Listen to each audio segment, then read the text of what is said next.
दोस्तों नमस्कार, जय हिंद। स्वागत है आप सभी का एक और नए वीडियो में। गौरव भाई आपका भी स्वागत है। जय हिंद दोस्तों। तो दोस्तों जैसा कि आपको पता है कि मतलब कल रात को अफगानिस्तान के अंदर स्ट्राइक किया पाकिस्तानी बुज़दिल फौज ने, जिसमें 500 के करीब लोगों की जान गई है। अभी भी ये बताने लगभग 400 के करीब लोग शायद जख्मी हैं गौरव भाई।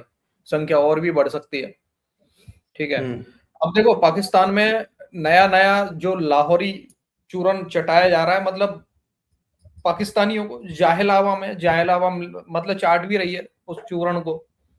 हम्म। पहले बताया गया कि यहाँ पे ड्रोन बनाए जा रहे थे, ड्रोन बनाने की कोई फैक्ट्री थी। उसके बाद हम्म। में बोला गया सर यहाँ पे सुसाइड बॉम्बर तैयार किए जा रहे थे। ठीक है। हम्म। उसके बाद में एक और नया जुर्म चटाया गया कि हाँ ठीक है, मानते हैं कि यहाँ पे नशे से मतलब जो लोग थे नशे वाले वो थे, लेकिन जानबूझ के इन लोगों को नशा दिया जा रहा था ताकि ये सुसाइड बॉम्बर बन जाए। मतलब अच्छा। पाकिस्तान ऐसी ऐसी बातें कर रहा है, मतलब लोगों को लाहौरी चूरन दिए जा रहे हैं पाकिस्तानी। वहीं दूसरी तरफ अब आजकल शहबाज शरीफ का एक ट्वीट वायरल हो रहा है गौरव भाई। आपने देखा हम्म। होगा 2016 का शायद ट्वीट है उसका, वो वायरल हो रहा अच्छा, है। हाँ मैंने सुना, हाँ। जिसमें बोल रहा था कि ये कौन है, हॉस्पिटल पे अटैक करते हैं, बुज़दिल हैं, ये हैं, फलाना ठिकाना है। आज क्यों नहीं इनके मुंह से निकल रहा कुछ भी? आज बिल्कुल साइलेंट है। चलो, हमारे पास में कुछ क्लिप है अलग अलग पाकिस्तानियों को। एक तो जो लाहौरी चूरन चटा रहे हैं इनको वो है, साथ में कुछ पाकिस्तानी जो कि भागे हुए हैं वो बात कर रहे हैं इसके बारे में। दिखाते हैं भाई अच्छा, लोग। ये जो पाकिस्तानी जो कह रहे हैं ना, ये खेती वाली जो, मतलब अभी पता है आपको ना कि ये ओपीएम की खेती पहले अफगानिस्तान में ज्यादा हुआ करती थी, लेकिन जब से अफगान तालिबान वहां पे आई ना तो उसको बैन करा, और फिर अब ओपीएम की खेती जो है सबसे ज्यादा पाकिस्तान के अंदर हो रही है इस वक्त। यस, पाकिस्तान में हो ठीक है। रही है बिल्कुल और सही। वही चाट चाट के पाकिस्तानियों का हाल ऐसा हो गया है। तो कल आपने देखा नहीं है, ये ठार ठार साहब बोल रहा था कि ब्लैक गोल्ड है आपके पास में बहुत सारा। ब्लैक गोल्ड किसको बोलते हैं आपको पता नहीं है? उसी को बोलते हैं ब्लैक गोल्ड। चलो गौरव भाई, चलते हैं। पाकिस्तानियों ठीक के है। लिए, पाकिस्तानियों के लिए उसी को बोलते हैं, बात तो सही है। हाँ, चलो। चलो चलो वीडियो की तरफ चलते हैं भाई लोग। वीडियो पसंद आए लाइक शेयर एंड चैनल को सब्सक्राइब कर लेना भाई लोग। चलो। पाकिस्तान सिक्योरिटी फोर्सेस के ऊपर एक फॉल्स प्रोपेगेंडा मुसल्लत करने की कोशिश की गई, नाकाम कोशिश की गई, भोंडा प्रोपेगेंडा करने की कोशिश की गई कि पाकिस्तान सिक्योरिटी फोर्सेस ने काबुल में एक उम्मीद हॉस्पिटल के ऊपर बॉम्बिंग की है। ये जो बॉम्बे में बैठे हुए बॉम्बर्स हैं, ये जब इनका दिल चाहता है जिस मर्जी हॉस्पिटल पे एआई की मदद से ये कभी हॉस्पिटल के ऊपर बॉम्बिंग करा देते हैं, कभी स्कूल्स के ऊपर बॉम्बिंग करा देते हैं। ये पाकिस्तान है, याद रखना। ये पाकिस्तान एयरफोर्स है। ये कोई नत्थू खैरे वाली एयरफोर्स नहीं है, ये कोई राफेल तैयारों वाली एयरफोर्स नहीं है। ये प्रोफेशनल लोग हैं, दे नो देयर टारगेट। अबे साले, दे नो देयर प्रोफेशनल है टारगेट ना, मतलब मतलब। इतना इतना मासूमों को मार के दे नो देयर टारगेट। अच्छा, ऊपर से क्या दिखता है उनको?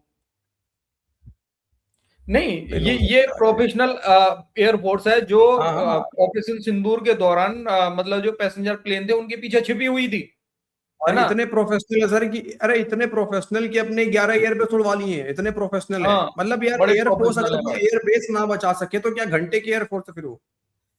मतलब पतलून उतार के पीछे से पिछवाड़ा दिख रहा है कि लाल है इनका, फिर भी भाई साहब हम जीत गए, हम जीत गए, वो बहुत भी ये सोचो, प्रोफेशनल है। बहादुरी सर बहादुरी किसके खिलाफ दिखा रहे हैं? जिनके पास ना एयर डिफेंस सिस्टम है, ना मिसाइल्स है, ना कोई जहाज है। अरे उनके खिलाफ मैं बहादुरी कह रहा दिखा हूँ, के कह रहे हैं कि हम बड़े मैं ऊपर प्रोफेशनल हैं। वाले से यही बोल रहा हूँ मैं भाई, कुछ 10-15 मिसाइल मिल जाए ना कहीं से तालिबान को, अभी इनके औकात दिखा देंगे पाकिस्तानियों सच को। में यार। And they are very precise in that. हकायक क्या है वो अब खुल के सामने आ चुके हुए हैं।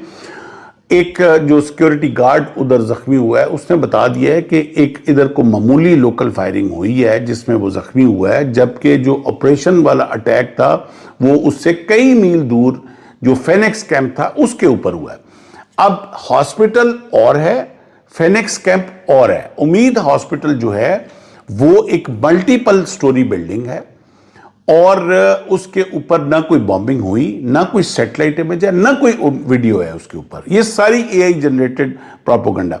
वेयर एज कि फिनिक्स कैंप क्या है? फिनिक्स कैंप ये जब अमेरिकन इधर एस्टेब्लिश थे तो उन्होंने ये एक अपना एमुनेशन और इमरजेंसी वॉर सप्लाई डिपो बनाया था। 2014 में ये तालिबान को हैंडओवर हुआ था। उसके बाद से लेके ये एक प्रॉपर एमुनिशन डिपो है। इसके बीच में अब बड़ी एक इंटरेस्टिंग बात आती है। ये कहते हैं कि उधर उस डिपो में भी एक कंटेनर था जिसके अंदर हम एंटी नार्कोटिक्स के तहत एक रिहैबिलिटेशन, उस कंटेनर में हमारे कुछ पेशेंट थे जो नशा आवर थे और उनका हम इलाज कर रहे थे। ऐसा हरगिज नहीं है। अब एक एमुनिशन डिपो में क्या एक रिहैबिलिटेशन कंटेनर आ सकता है? इससे बड़ा भोंडा और फॉल्स प्रोपेगेंडा हो नहीं सकता। अब हकायक क्या थे कि वो वाकई कंटेनर था, वो वाकई जो अंदर लोग थे वो नशावर थे, मगर वो नशावर थे नहीं, ये उसमें नशा के इंजेक्शन देके उनको सुसाइड बॉम्बिंग के लिए उनके दिमाग को मफलूज कर रहे थे। ये वो सेंटर था जिसको पाकिस्तान सिक्योरिटी फोर्सेस ने हिट किया और टारगेट किया। वहां वो बेसिकली नर्सरी थी, जो एक सुसाइड बॉम्बिंग की एक नर्सरी बन रही थी, जो फिनिक्स सेंटर काबुल के अंदर बन रही थी। तो अब ना ये स्टोन एज है जिसमें अवाम आपके प्रोपेगेंडे में आएगी, और ना ये वो दौर है कि जब लोग आपकी आंखों को बंद करके आपकी बात पे बिलीव कर रहे थे। ये अब दुनिया अब इस वक्त डिजिटल से भी ट्रांसफर होके एआई के दौर में आ चुकी हुई है। तुम्हारे हैंडलर्स अब इस चीज को छुपा नहीं सकते कि हकायक क्या हैं, बल्कि तुम्हारे जो मास्टर हैंडलर्स हैं अब उनकी एआई जनरेटेड वीडियोस भी दुनिया के सामने फेल होने जा रही है। तो अब ये एक क्या यार, इस पूरे वीडियो में इसने क्या मतलब बकबक करा है, मेरे को जो आधा समझ में नहीं आया इसकी बातें। ठीक है, अच्छा एक दो बात यहाँ पे करने को ये है कि इंटरनेशनल मीडिया वहां मौजूद है। ठीक है, सबसे बड़ी बात तो, और जिस रात में अटैक हुआ उसी रात वहां पे सारी इंटरनेशनल मीडिया ने, अफगान तालिबान ने सबको बुला के वहां पहुंचवा दिया। क्या ये काम पाकिस्तान कर सका जब बालाकोट में इनके हिसाब से सुअर मरे थे वहां पे? तो कल रात का आपने शायद मुझे वो नहीं देखा आपने, मतलब तालिबान ने जितने भी मतलब क्या बोलते हैं उनको, जितनी भी संस्थान है, मतलब विदेशी इंटरनेशनल संस्थाएं, सारे के सारे संस्थाओं को बुलाया, जितने भी मतलब एम्बेसडर वगैरह, जितने भी राजदूत हैं दूसरे देशों के, जितने भी अभी हैं अफगानिस्तान के अंदर, उन सबको बुलाया, बिठाया, पूरा वीडियो दिखाया, देखो यहाँ पे ये अटैक किया गया है। भाई साहब एक्चुअल उसी रात का पूरा अटैक दिखाया सभी को अफगान तालिबान ने। ये भी नहीं कि एक महीने बाद दिखाई, पाकिस्तानियों की तरह एक महीने बाद लेके जाए मीडिया को दिखाने के लिए। वही बात मैं बोलना चाह रहा हूँ ना, वही बात मैं बोलना चाह रहा हूँ। किस मुंह से यार वो एआई का जमाना आ गया। अब देखो एआई का तो सबसे गंदा इस्तेमाल पाकिस्तान कर रहा है सब झूठ फैलाने के लिए। हाँ सही बात है, सबसे ज्यादा पाकिस्तान यूज कर रहा है एआई।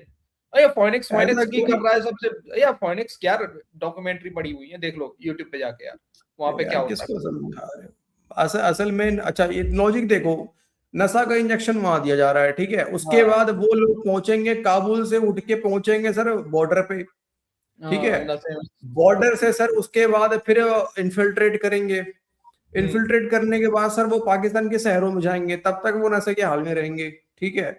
अब फिर पता नहीं उसके बाद कब जाके वो अपनी जो करना है कांड वो करेंगे। और दूसरा सर वो मैंने डॉक्यूमेंट्री देखी थी, वो बड़ा, चलो ठीक है, अगर पाकिस्तानियों के हिसाब से अगर नशे मतलब इंजेक्शन दिए जा रहे हैं तो वो अपने घर भी जाते हैं भाई साहब, घर भी रह के आ जाते हैं 3-3 4-4 महीने वो लोग। यार डीसी एक बात बताओ, आप किसी के ऊपर कैसे बॉम्ब कर सकते हो? ये क्या कि उसको नशा का इंजेक्शन दिया जा रहा है, कल के डेट में वो आके पाकिस्तान के अंदर फटने वाला, ये बोल के सर आप कैसे उसके ऊपर बॉम्बिंग कर सकते हो? कुछ नहीं है यार, कुछ नहीं है, ये साला लाहौरी चूरन दे तूफान खड़ा किया गया था। सबसे पहले तो ये बयानिया शुरू में बनाया गया कि ये एक असला डिपो है जिसके ऊपर हमला किया है पाकिस्तान एयरफोर्स ने। पहला दावा यही था कि ये एक असलाहा डिपो है जिस पे पाकिस्तान एयरफोर्स ने हमला किया। तब तक किसी ने नहीं कहा कि यहाँ पे हमला नहीं हुआ। दूसरा मौक़िफ़ ये आया कि यहाँ पे खुद कुछ बम्बार तैयार हो रहे थे और इसलिए यहाँ पे अटैक किया गया। फिर एक मौक़िफ़ ये आया बाद में कि ये तो नशे के आदी थे, इनके तो घर वाले भी इनसे तंग थे, अगर ये मारे गए तो क्या हो गया। और फिर अब आखिर में एक मौक़िफ़ हम ये भी सुन रहे थे कि कुछ लोगों ने ये भी कहा कि ये अफगानिस्तान की हुकूमत ने खुद ही एक फॉल्स फ्लैग ऑपरेशन कर दिया है और अपने लोगों को खुद मार दिया ताकि पाकिस्तान पे इल्ज़ाम लगाया जाए।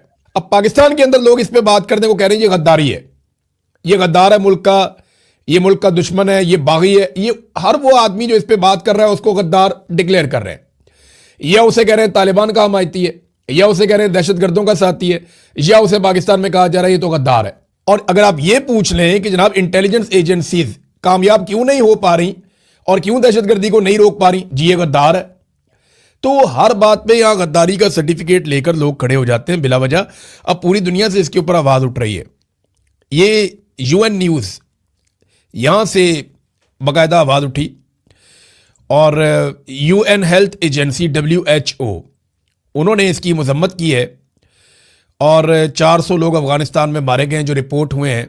अब इस पे अक़वाम मुत्तहिदा के जो लोग अफगानिस्तान में मिशन मौजूद है वो तस्दीक कर रहे हैं कि यहाँ पे बड़ी तादाद में हलाकतें हुई हैं। अफगानिस्तान की गवर्नमेंट जो है वो डिप्लोमेट्स को, दुनिया भर के जितने भी वहाँ पे मिशन मौजूद हैं, आलमी तंजीमें मौजूद हैं, वो उन सबको बुला के ब्रीफिंग दे रहे हैं, दिखा भी रहे हैं। कई जो सहाफ़ी हैं या बैनुल अक़वामी इदारों से मुंसलिक लोग हैं, BBC है, बाकी और लोग हैं, वो सारे ये कह रहे हैं कि हमने खुद जाकर देखा है कि बहुत बड़ी तादाद में लोग वहाँ जले हुए पड़े थे। और मकामी लोगों से जहाँ से भी पूछा है तो सब ने ये बताया कि ये एक रिहैब सेंटर था। अब पाकिस्तान ने यह कह दिया कि हमने इसके ऊपर अटैक नहीं किया, लेकिन अभी तक कोई ऑफिशियल स्टेटमेंट बाकायदा DGISPR की जानिब से कोई ऐसा नहीं आया जिसके ऊपर हम ये कहें। तो सूरत हाल इस टाइम यह है कि पाकिस्तान और नेतन्याहू में कोई फर्क नहीं है। दोनों अस्पतालों को तबाह करते हैं, सिविलियंस को मारते हैं। और फिर शहबाज शरीफ की एक पुरानी ट्वीट मिली है, क्योंकि शहबाज शरीफ की जैसी भी हुकूमत है, जैसी तैसी, अर्दली ही सही, लेकिन मुल्क का वज़ीर आज़म तो इसी को रखा हुआ है। शहबाज शरीफ की एक पुरानी ट्वीट देखें जरा, ये 2016 की ट्वीट है। कहता है कि हम तसव्वुर नहीं कर सकते कि कोई इतना गिर सकता है कि किसी अस्पताल को टारगेट करे। जिनमें इंसानियत नाम की नहीं है, सिर्फ वो ये काम कर सकते हैं। और अब खुद हुकूमत में बैठा है, वहां पे अस्पताल पे बमबारी की जा रही है, दर्जनों सैकड़ों जितने भी लोग हैं वो मार दिए गए हैं, भून दिए गए हैं, और हल्का सा भी कोई एक आपको पसीना भी नजर नहीं आएगा माथे पे। तो ये लोगों की हकीकत और असलियत उनके मरने से पहले सामने आ जाती है। ये ज्यादातर लोग 70 की दहाई में चल रहे हैं, यहां से अपनी बेटर पार्ट ऑफ लाइफ ये गुजार चुके हैं। ये बहुत ज्यादा भी जिए तो क्या 10, 15, 20 साल जी लेंगे, तो ये एंड पे हैं अपनी जिंदगियों के। और इनका असल सामने आना है जो अब आना शुरू हो गया कि ये किस तरह के दरिंदे हैं। आप सीसीडी पता नहीं क्या नाम है उसका, पंजाब में जो कत्लो गारत कर रही है, 900 से 1000 बंदा वो मार चुके हैं। हो सकता है ज्यादा मारा हो, जो रिपोर्ट हो गया वो 900 से 1000 है। ये दरिंदे हैं, दरिंदे।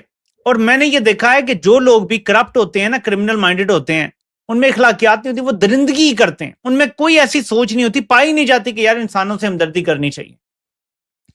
हम सिर्फ हमदर्दी की बात कर रहे हैं यार कि आपने लड़ाई लड़नी है, दहशतगर्दों से लड़ो। आप अस्पतालों पे क्यों हमले कर रहे हो? उस पर ये मुल्क दुश्मन है, ये गद्दार हैं, ये दुश्मन का बयानिया चला रहे हैं। यार इंसानियत तो रहने दो कोई थोड़ी सी हमारे अंदर। हमारे ऊपर भी जुल्म कर रहे हो, बाहर भी जुल्म कर रहे हो।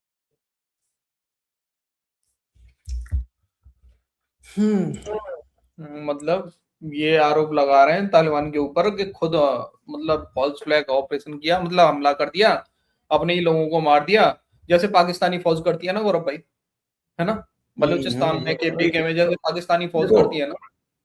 हमने सर ये कई बार सुना है कि जो जिस इंसान की सोच जैसे होती है दूसरों के प्रति वही सोच रखता है। ठीक है, तो पाकिस्तानी आर्मी, इनके लोग जो हैं वो ये सोचते हैं जिस तरह से पाकिस्तानी फौज है ना, वैसी दुनिया की सारी फौज वैसे ही है। आप देखो ना, नजम सेट्टी ऐसा मतलब पढ़ा लिखा तो है ना भाई, ठीक है, कहता है कि 9/11 फॉल्स फ्लैग, इजराइल के अंदर 7 अक्टूबर फॉल्स फ्लैग, भारत के अंदर जितने भी अभी तक हुए आतंकवादी घटने सबके सब फॉल्स फ्लैग। ठीक है, उसके पहले फॉल्स फ्लैग नहीं हो रहे थे, लेकिन जब पाकिस्तान को ठोकना शुरू किया तो फॉल्स फ्लैग। आप नजम सेट्टी को पढ़ा लिखा बोल रहे हैं, एक और है पढ़ा लिखा जाहिल पाकिस्तान में, हसन निसार, जानते हो आप हसन निसार को? हाँ यार, मैं पढ़ा लिखा, ये मैं कह रहा हूँ कि उनके हिसाब से तो पढ़े लिखे है ना, हमें पता है इनकी पढ़ाई लिखाई क्या है, लेकिन मेरा कहना उनके हिसाब से तो पढ़े लिखे है ना सर। हसन निसार ने भी शायद गौरव भाई 3 शादियां की हैं, आपको पता हो तो। वो तो यार वो कितने भी सुनो, सबसे पहली वाइफ के 2 बेटे हैं, दोनों के बेटों को ऐसे फेंका हुआ जैसे सड़क पे पड़े रहते हैं, सड़क पे पड़े रहते हैं पाकिस्तान में। बताओ। नहीं, वो तो अपने आप को सर वो मानता ही नहीं है ना, वो तो कहता है कि मैं पता नहीं अरबी हूँ, पता नहीं कौन हूँ। वो उसका अलग लॉजिक है सर। तो मेरे कहने का मतलब है कि ये सोचते हैं पाकिस्तानी फौजी की सबके दुनिया की सारी फौज जो है ना ऐसे ही है, पाकिस्तान यही सोचते हैं जैसे हमारी फौज है, सारी की सारी फौज ऐसे ही करती है, अपने लोगों को मारती है। लेकिन खैर अफगान के सुप्रीम लीडर ने सर, सुप्रीम कोर्ट के लीडर ने फतवा जारी किया है सर जिहाद का पाकिस्तान के अगेंस्ट में, ठीक है। और ध्यान रखना अभी पाकिस्तान के अंदर PSL होने वाला है और काफी सारे विदेशी खिलाड़ी आने वाले हैं पाकिस्तान में, ठीक है। प्लस अब ड्रोन भी है इनके पास, ड्रोन भी है इनके पास अफगान तालिबान के पास में। बिल्कुल सही बात है। तो मैं बस बोल रहा हूँ कि जिहाद का फतवा जारी हो गया इनके लिए, अब आगे क्या होने वाला है अब वो देखते हैं हम लोग। अब देखते हैं भाई लोग क्या होता है, फ्यूचर बताएगा। बाकी आपको जो बोलना हो अपनी राय कमेंट सेक्शन में जरूर देना। वीडियो पसंद आई हो लाइक और शेयर कर देना। मिलते किसी नेक्स्ट वीडियो में। जय हिंद गौर भाई एंड जय हिंद सभी भाई लोग। जय हिंद दोस्तों।